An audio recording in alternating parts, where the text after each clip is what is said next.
বিশ্বের শান্তির পাল্লা যেন নতুন করে ওলটপালট হচ্ছে। যুক্তরাষ্ট্রের প্রেসিডেন্ট ডোনাল্ড ট্রাম্প যখন হুঙ্কার দিয়ে শুল্ক যুদ্ধ চালাচ্ছেন, তখন ইউরেশিয়া ও এশিয়ার শক্তিগুলো জড়ো হয়েছে চীনের তিয়ানজিনে। সাংহাই কোঅপারেশন অর্গানাইজেশনের সম্মেলনে অংশ নিচ্ছেন 20-এর বেশি রাষ্ট্রপ্রধান। একদিকে রাশিয়ার ভ্লাদিমির পুতিন, অন্যদিকে ভারতের নরেন্দ্র মোদী, পাশাপাশি ইরান, পাকিস্তান, তুরস্ক সহ আরও অনেক দেশ। প্রশ্ন উঠছে, এ সম্মেলন কি শুধু আঞ্চলিক সহযোগিতা, নাকি ট্রাম্পের নেতৃত্বাধীন পশ্চিমা দুনিয়ার বিরুদ্ধে পাল্টা ভারসাম্য তৈরি? চীনের প্রেসিডেন্ট শি জিনপিং গত বছর বলেছিলেন, যাদের লক্ষ্য এক, পাহাড় সমুদ্রও তাদের আলাদা করতে পারে না। হয়তো তখন কথাটা কেবল কূটনৈতিক সৌজন্য মনে হয়েছিল, কিন্তু 1 বছর পর বাস্তবতা বদলে গেছে।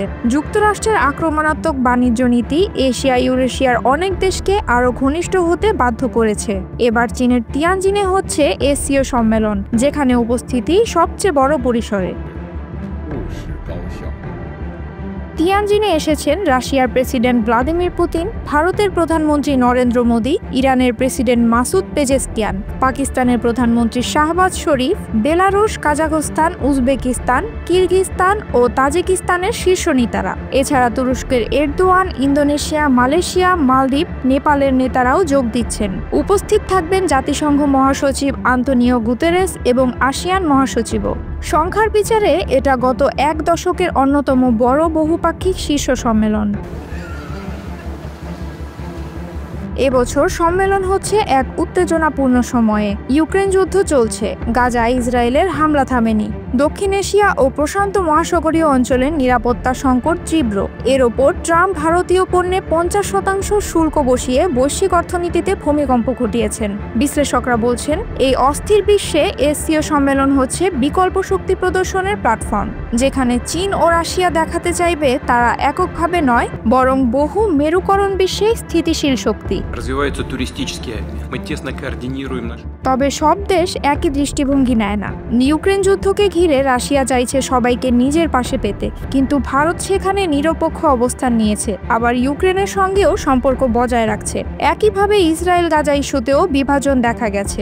ভারত যৌথ বিবৃতিতে সই করেনি, আর ভারত পাকিস্তান সম্পর্ক তো এমনিতেই তিক্ত। ফলে এই জোট একমুখী নয়, বরং ভিন্ন স্বার্থে একই ছাতার নিচে আসা দেশগুলোর সমষ্টি।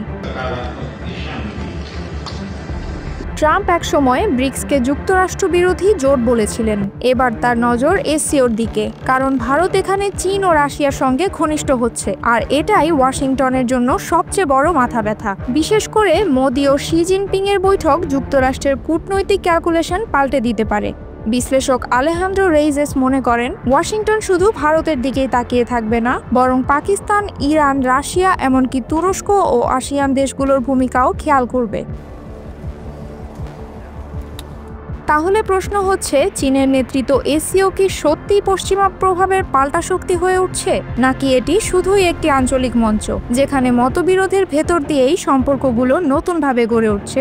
নিশ্চিতভাবে বলা যায়, ট্রাম্পের শুল্ক যুদ্ধ এশিয়া ইউরেশিয়ার দেশগুলোকে কাছাকাছি টেনে এনেছে। তবে এই ঘনিষ্ঠতা কতটা টেকসই হবে আর বিশ্ব রাজনীতির পাল্লা কতটা বদলাবে, তার উত্তর মিলবে হয়তো আগামী বছরগুলোর সম্মেলনে।